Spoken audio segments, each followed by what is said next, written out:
Welcome back to the channel. In today's video, we are delving through the profile of Emmett Johnson, running back out of Nebraska. We're going to take a look at his profile, his production, his injury history, his offensive environment in terms of the run blocking. Take a look at some box scores against ranked competition, some advanced stats. Take a look at some All-22 while I read over some of his strengths and areas to potentially improve upon. Talk about where he might go in terms of IRL draft capital, as well as a couple of potential team fits. And finally, what we might be able to expect from him in Dynasty. And so watch to the end of this video, and you should have a pretty good idea. Taking a look at his height and weight, both PFF and NFL Draft Buzz have him listed at 5'11", 200 pounds. Now, typically, we would want a BMI of 30.0 or higher if we want these guys to, more often than not, be able to hold up being a bell cow. And unfortunately, this would be a 27.9 BMI, so distinctly under the 30.0 threshold that we typically look for. Now, he was used as a workhorse, rather, and some guys, like I think James Cook is a good comparison in terms of, a height and weight here. And James Cook, for instance, has been able to handle a lot of work on the ground, and it's really never been an issue for him. And I think that even if Johnson isn't used as a true workhorse, it's not really going to matter too much. Now, if he does end up being 5'11", that would be 57th percentile among collegiate running back prospects. And if he ends up being 200 pounds, that would be 17th percentile. So definitely on the lighter side while being slightly above average in terms of height. They also project him to run a 4.52 40-yard dash time, which would be 64th percentile among running backs. Now, I personally don't really care too much about the 40 time. I care way more how you look in game. But I don't think he's going to be one of these burners. I think his long speed is fine. And his acceleration is pretty good, but I don't think he's going to be shocking anybody with, a 4.3 or anything. Taking a look at his production profile, he did redshirt. Now in 2023 at Nebraska, didn't see as much work, 89 attempts, 411 yards, 4.6 yards per carry, which isn't particularly good at the collegiate level. 2 touchdowns on the ground, no fumbles. That's good. A 72.2 PFF rush grade, solid. In terms of the receiving work, not too much. 10 targets, 7 receptions, 46 yards, 6.6 yards per reception. No receiving touchdowns, and a 52.3 PFF receiving grade. Saw a substantial jump in production in his second season, going from 89 to 117 rush attempts, 411 to 597 rush yards. More importantly, with more opportunity, we saw an increase in efficiency going from 4.6 yards per carry up to 5.1. That's good to see. Only had 1 rushing touchdown, did fumble twice, but that's not an egregious number, nothing I'd be particularly concerned about. A 78.3 PFF rush grade, which was at the time a career high, but we saw the biggest jump in his receiving work, going from 10 to 41 targets, 7 to 39 receptions, which was a 95.1% reception percentage, being 39 out of 41 targets caught. That's incredible. 287 receiving yards, seeing his yards per reception jump with more volume, going from 6.6 up to 7.4. 2 receiving touchdowns, a career best 75.2 PFF receiving grade. We really like to see the jump in production, but the most substantial jump was from 2024 to this season. And so this season went from 117 to 251 rush attempts, 597 rushing yards up to 1,451, but saw his efficiency increase a third time with substantially more volume, going from 5.1 to 5.8 yards per attempt. Now, it's not a perfect number. It can definitely be influenced by situation, offensive environment, your quarterback play, your offensive line and their run blocking abilities, the scheming in general, the level of competition. But seeing 2 years in a row after his initial season with more opportunity, seeing his yards per attempt grow is a really good sign of improvement. And easily a career best 12 rushing touchdowns, only 1 fumble, only 3 in his career, nothing to be particularly concerned about. By far and away a career best PFF rush grade of 88.1, while seeing his receiving work grow even more, going from 41 to 54 targets, 39 to 46 receptions, 287 to 370 receiving yards, seeing his yards per reception jump for a third season in a row up to 8.0 from 7.4, like that. 3 receiving touchdowns, and a 69.0 PFF receiving grade. Now, talking about his injuries, he really just doesn't have an injury history. And so while, yes, he didn't really get too much work in 2023, saw a little bit more in 2024, was no worse for the wear, and then saw a full workload this season. despite, having a 27.9 projected BMI, if that holds up, being 5'11 and 200 pounds, injuries really haven't been a thing for him. So he may look to be one of these running backs like, at the NFL level, Devon Achane has been pretty healthy. James Cook has been pretty healthy, relatively. So, some of these guys, despite not having the ideal BMI for us for fantasy purposes, still are no worse for the wear despite not having that BMI. Moving on to his offensive line play, per PFF, they had the 7th best run blocking unit at a 76.2 score. When I was taking a look, he didn't really have to make something out of nothing consistently. So, the run blocking was pretty solid, but at the same time, he took advantage of it. And, I don't want to take away from him year over year, substantially increasing his yards per attempt with more volume. That is still indicative of him growing as a player. Taking a look at his box scores against ranked competition, as you can see, he was beating up on a lot of mediocre to bad teams, as he should do, right? Can't knock somebody for playing well against who they're scheduled to play against, right? But specifically taking a look against ranked competition, teams with more than likely guys you're going to actually be seeing at the next level, or at least more of them, right? Taking a look against number 21 at the time, Michigan, in a 30-27 loss, he had 19 attempts for 65 yards, a paltry 3.4 yards per carry, no touchdown with a long of 14, but did have 5 receptions for 32 receiving yards, 6.4 yards per reception, no touchdown with a long of 8 through the air as well. Having about 97 total yards on 24 total touches isn't a remarkable game by any means, and the yards per attempt isn't particularly great, but it is a tough defense, to be fair to him. But moving on to his next game and final game against ranked competition this season against number 23 at the time, USC, in a 21-17 loss, he went off, posting 29 rush attempts, 165 rushing yards, 5.7 yards per attempt, 1 touchdown with a long of 23, showing that he was consistently gaining positive yardage as he's not relying on one of these 80-yard touchdowns to have his solid yards per attempt, but only having 2 receptions for 15 yards through the air, 7.5 yards per reception, no touchdown and a long of 14. Overall, I'd say one fine game and one obviously solid game from a stats perspective against ranked competition. But, in general, was a solid player on the ground and through the air consistently throughout the season. Definitely did beat up on some bad teams, as he should do, but wasn't really erased from the game even when playing against ranked competition. So that's a positive check mark for me on his profile. Moving on to some advanced stats here. I took a look at FBS running backs with 125 or more rush attempts. That was a total of 103 players in the sample size. Johnson received 251 rush attempts, proving once again that he could, get a starting workload and stay healthy. Like that for him. Taking a look at his yards per attempt, his 5.8 were tied for 22nd in the sample size. Not an incredible number. We've seen some of the more elite running back prospects be in the higher 6s to potentially 7 or higher, depending on the usage that they were getting in the past. So not a tremendous yards per attempt number, but a pretty solid one. In terms of his yak per attempt, his yards after contact, his 2.95 yards after contact per attempt is tied for 82nd in the sample size. He's 5'11", 200 pounds. Let me just be honest with you. Overt power is just not part of his game. It's just going to happen a lot of times when guys don't have that really high BMI. Jonah Coleman, the player who I previously released a profile for, was an overt power guy, but he also had, a 33.7 BMI, vastly different styles and types of players. So I just don't think that's going to be a strength of his at the next level. And it's just going to come with somebody that doesn't have a great BMI. Moving on to his breakaway run percentage, his 27.8% was actually 71st in the sample size. That's rushes of 15 or more yards. So he was gaining consistent yardage while not relying on a ton of long runs to kind of offset, poor yards per carry, right? So we like that in a way. Taking a look at his PFF rush grade, his 88.1 was 20th, solid number there. His PFF receiving grade of 69.0 is tied for 21st, solid number there. I do think he's a pretty good receiving back.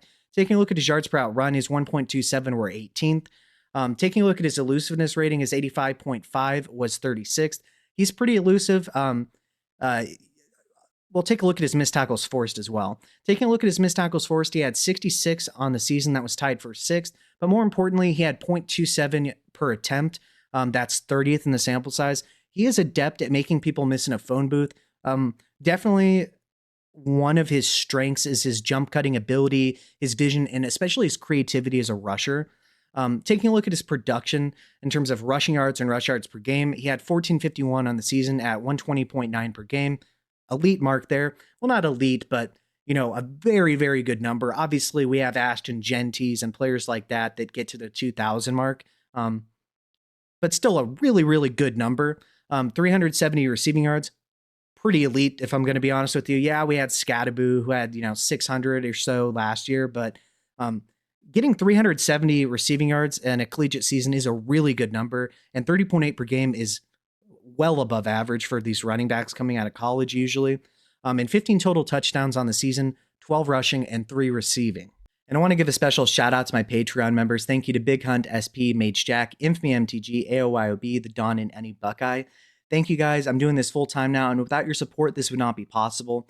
If you'd like to become a member, I'm going to leave a link in both the comment section and description of this video. You'll receive not only, but including access to a Discord where we have a channel where we have NFL and college football talk, as well as a channel where we have fantasy football talk, and a third channel where we laugh at poor trade offers that we've been offered in fantasy football. But if you'd like to, you can always DM me with private, questions if you don't wish for it to be known by any community members. But you'll also get help with building your fantasy football teams every year. I'll use wins above replacement, as well as just looking at the general lineup and scoring settings to help you with your teams each year. I'll help you with trades that are advantageous based on those factors as well. You'll be part of a fun and growing active community. You'll not only receive access to videos early guaranteed, but you'll also have the ability to ask for personal videos that you and only you can view. Or potentially, if you'd like something to be shown on the channel, you'll have preferential treatment there as well. So please consider becoming a member. I'd really appreciate it. Let's get back to the video. Now, usually I put all 22 in these videos. Unfortunately, I was unable to find any all 22 specifically for Johnson. So I'm going to put some highlights up here so you can get a rough idea as to some of his strengths and potential areas to improve upon. And I do plan on having all 22 for every single player in which I can get all 22 for. So please be understanding with that. But as far as a brief around 3 to 4 minute synopsis in which I've written about Emmett Johnson. Emmett Johnson is a taller, thinner running back out of Nebraska. He stands at 5'11" and 200 pounds, giving him a projected BMI of 27.9, which is significantly under the 30.0 threshold we typically want with our running backs. But at the same time, he's never had any significant injury history or games missed while having a large workload, at least this season. So I don't think this is as impactful to him as it potentially can be and has been for other prospects. As far as his athleticism goes, he has average long speed and will take some carries to the house, but at the same time will get caught by defenders with elite speed from behind. I would say it's pretty average, but it's not going to be an issue for him. His burst, though, is nice, and it allows him to get through the hole quickly. Kind of that stop-start ability where he can really shake angles and make it difficult to tackle him. So the burst is definitely there. But it's not just that. His vision and patience are some of his best qualities, and this helps him with his zone rushing. I think he's going to eat really in any zone run scheme at the next level, inside, mid, outside zone. I don't think there's any issue for him as far as that's concerned. But, as far as gap runs, he definitely has the vision and patience necessary, but he does lack some of the downhill power that would make you an ideal gap runner. So I don't think he's never going to be a power back, and it would be kind of dumb if a team chose to use him as one. But where he excels the most is in his creative nature as a runner. He finds lanes and maximizes angles with insane creativity and elusiveness. And this isn't going to be my player comp, but he reminds me of Kenneth Walker in that regard. I want to say that it's not that uncommon with some of the elite, highly touted running back prospects, but for somebody that wasn't a highly touted prospect, the creativity is some of the best I've seen for one of these guys that, once again, just wasn't a Bijan Robinson, right?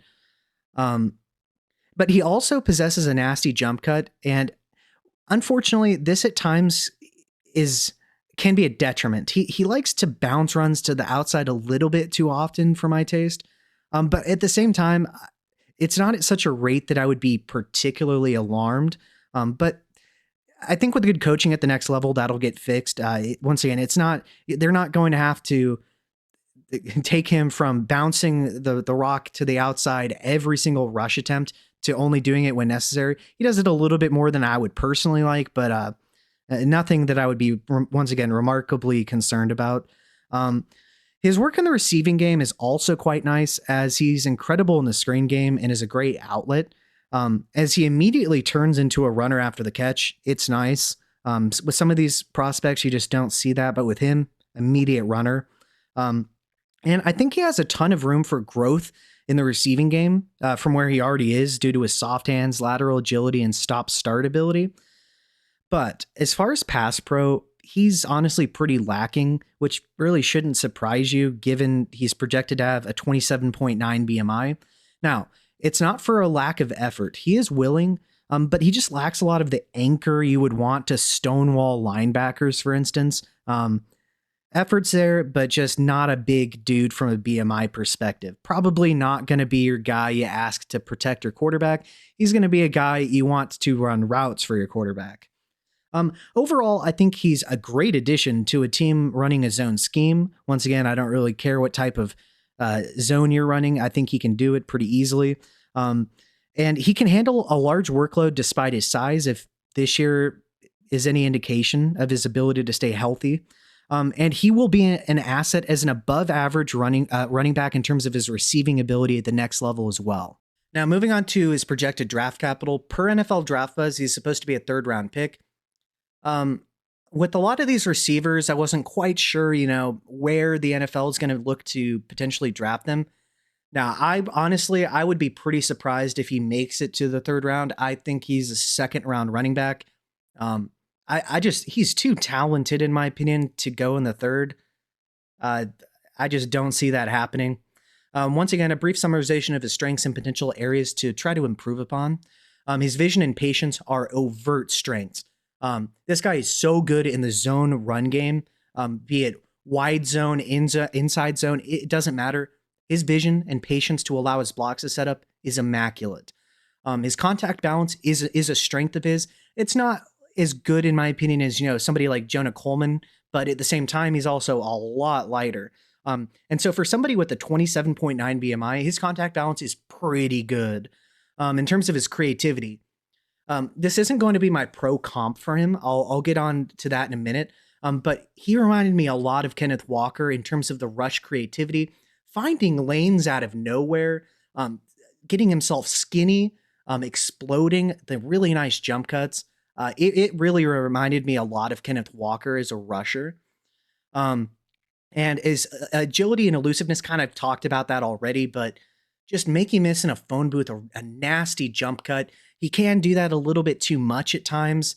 I think he tries to bounce things outside too often once again, but I think that it's not it's such a rate where I would be particularly alarmed or anything, though, at the same time. But once again, that is one of his areas to potentially improve upon. Also in pass pro, 5'11", 200 pounds. He just doesn't have a good anchor. It's not that he's unwilling, from what I can see, but it's just, one of these things when you don't have a high BMI, it's really hard to stop incoming linebackers. And so while I do think he has a route tree and route running and receiving ability, good hands, even creativity, kind of turns into a rusher after the catch too. He's probably just never going to be that great in pass protection. So probably just not going to happen. And his long speed is average. It's fine. He can break long runs. He's not going to be pulling away from 4.3 speed defensive backs at the same time, though. But overall, I really like Johnson, and I think he's going to be a good player. Moving on to my pro comparison. Now, understand this is a play style comparison, and this goes with all these prospect videos. I'm not saying that they are going to produce at the same level as X player. It's just a play style comparison. Who do I see when I take a look at the tape? And he actually reminded me of multiple players. So he reminded me a little bit of James Cook because of the stature. Both are about 5'11". I think Cook might be 6 foot even.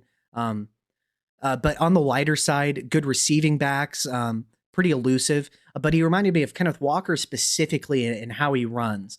In the finding lanes out of nowhere, exploding through them, so elusive in terms of the agility, the jump cuts, and just the creativity reminded me so much of Kenneth Walker. But I think he is kind of like a Travion Henderson type of player as well. So both are really good in the screen game. Both immediately turn into rushers of the football after catching a pass. Dynamic in terms of the elusive nature of their games and their receiving work. But still at the same time as a running back, guys who I think have good vision, are pretty explosive through the hole. I think Johnson was better. I think Johnson probably has better vision though than Henderson did coming out, in my opinion. It's quite good. But just kind of smaller BMI backs that are useful in the screen game, can gash you on the ground. But unlike Travion Henderson, I don't think Johnson's as good in pass protection. Henderson was probably the best back I've seen in a couple of years in which I've been taking a look at players, running back specifically, I mean. So yeah, kind of take this with a grain of salt. He's kind of like a mixture of James Cook, a mixture of Kenneth Walker, and Travion Henderson. But understand at the same time, this doesn't guarantee that he's going to produce exactly like them if the draft capital and the team landing spot don't go his way at the same time. Now, where do I think he'll probably be ranked by the dynasty community? I think anywhere from RB 12 to 20, depending on the draft capital and the landing spot. Could be a little bit lower if he gets 3rd to 4th round capital. Could potentially even be higher if he gets an insane landing spot, like if he goes to the Chiefs or something, right? But I think probably in the RB 12 to 20 range. Where would I personally take him in rookie drafts? So this is going to be a wide range of outcomes. If he goes round 2 to a really good landing spot, like say the Chiefs, for instance, I could definitely take him in round 1. If he gets 3rd or 4th round draft capital and doesn't really go to a good team, I could see him being a 2nd to 3rd round pick. I'm going to say right now, probably on the border of round 1 to 2. It just depends on where he goes. Now, a couple of potential fits based on where I think he might go in the draft. I think he's going to be a mid to late 2nd round pick, probably. So I think the Saints at 42nd could be a realistic opportunity. Looking for somebody with some receiving upside with Kamara kind of aging out, but somebody that can definitely work in the zone run game. I think that would be a good fit. I think the Vikings at 48th, Aaron Jones, I get that he was re-signed last year, but he's only getting older, constantly dealing with injuries. Jordan Mason, they didn't really trade very much for him. They didn't sign him to too expensive of a contract. I think that they could really use a boon in the run game to take things off of JJ McCarthy. The Texans at 57th, the Nick Chubb experiment. Unfortunately, he's a really good player. He was a really good person too. One of the best locker room guys I've heard of. But, just at this state of his career, it just really isn't too much. Woody Marks is kind of a similar-ish player, I guess, but I think Johnson would be a significant upgrade. They really can't pound the rock at the end of games to close out games like I think they want to with a defensive-minded head coach in Ryans. So I really think that Johnson would be a fantastic fit because he could do everything Woody Marks does and significantly more, in my opinion. And then the Bears at 58th, there were rumors that they were actually trying to get Travion Henderson and trade up in the 2nd round before ultimately taking Burden. And I think this guy resembles Travion Henderson. With DeAndre Swift, he was fine. I think the team could potentially look to move on from him. They may not, though. Monangai was a great find in the 7th round. I liked him coming out. But I think that you could get a lot of juice in this offense if you added Johnson to the Bears offense. Now, this is only the 3rd running back in which I have broken down in these prospect profile videos so far, so I only have 3 running backs ranked. Some of these guys might be higher or lower at the end of things once I've really delved through all the prospects that are actually going to declare. So currently I only have 3 people. Taking a look at tier 1, Jeremiah Love. I don't really think this should be a surprise to anybody. He's really talented. He reminds me a lot of Jahmyr Gibbs, but just kind of a little bit taller. Going to be dynamic in the ground game and the receiving game, just electric. So I think and the production consistently to prove it, and probably going to be an early to mid first round pick this season. I think he's tier 1. Emmett Johnson, though, I think is distinctly in his own tier in tier 2. I don't think he gets the elite draft capital. I don't think he's as good as Jeremiah Love, but a well-rounded player that can feast on the ground and the receiving game, with a lot of room for growth as a receiver, in my opinion, is going to have to get better in pass protection. Will have to do that. But I think could be somebody that in the right situation could be a dominant RB1 for us. It's just a little bit more, it's not quite as clear right now where he goes, in the team fit. And Jonah Coleman, somebody in tier 3, I do think that he's better than some of the stats show. But I do worry about his athleticism at the next level. Very powerful rusher. A little bit underrated of a receiving back, in my opinion, as well. But somebody that I comped to James Robinson, somebody that, just doesn't have a lot of speed and not very good burst, but very powerful, good vision, incredible contact balance, and could definitely be more of a power back in a committee, in my opinion. But yeah, so far, I think Jeremiah Love is clearing away the RB1. I think out of these 3 guys, Johnson is clearing away the RB2, and I think Coleman in his own tier is the RB3. And so, yeah, what are your thoughts on Johnson? Let me know below. I was personally thoroughly impressed. I think he can get it done on the ground and through the air. We'll need to work on his pass pro, but man, he is incredibly creative as a rusher. Pretty good contact balance.